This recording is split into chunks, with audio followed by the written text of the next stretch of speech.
अच्छा, बहुत सारे लोगों का क्वेश्चन होता है कि हम तो अल्लाह ताला का कलाम पढ़ रहे हैं, हम तस्बीह कर रहे हैं या हम कुरान पाक पढ़ रहे हैं, तो इससे तो कोई मसला नहीं होना चाहिए और हमें क्यों मना किया जाता है। अपना बताऊँ तो एक मेरी ज़िंदगी में पॉइंट था, जब मैं इस थेरेपी में नहीं आई थी और मुझे पता नहीं था यहाँ पे चीज़ों का, तो मैं बहुत ज़्यादा रिसाइट कर रही थी।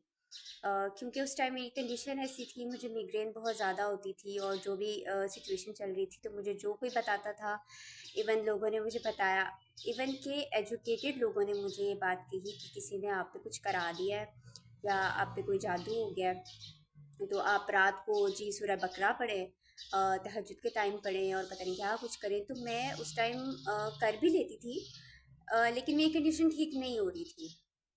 और बहुत सारे लोगों का कॉन्सेप्ट भी ये होता है कि आप बहुत ज़्यादा रिसाइट करेंगे, आप अल्लाह ताला के करीब जाते हैं, तो आप ठीक हो जाते हैं। और उस टाइम मेरा भी यही मानना था, लेकिन फिर मेरे सवाल भी होते थे कि अ, हम फँसते क्यों हैं ना? ये कंडीशंस आती ही क्यों हैं?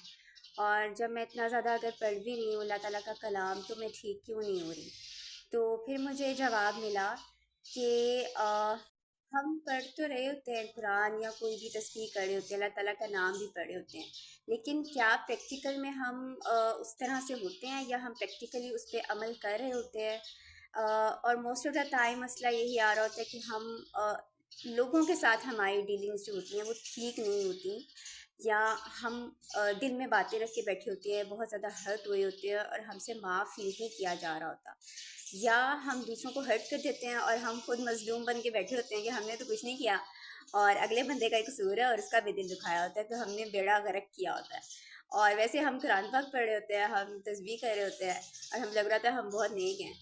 तो उस टाइम तो नहीं समझती, किसी ने बताया भी नहीं कि भई असल में प्रैक्टिकली चल रहा है, प्रैक्टिकली चीज़ों को लेके चल रहा है। तो इस दुआ में आने के बाद जब मुझे समझ आई कि असल में तो अपने आप को पहचानना होता है, हम गलती कहाँ कर रहे हैं। सिर्फ़ पढ़ लेने से कुरान पाक तो सवाब तो मिल जाता है, लेकिन उस पे असर भी आपको देखें, प्रैक्टिकली अमल भी तो करना है ना। हम ऐसे पढ़ के तो सवाब लेके ऐसे तो नहीं ना चले जाएँगे यहाँ से, इस दुनिया से।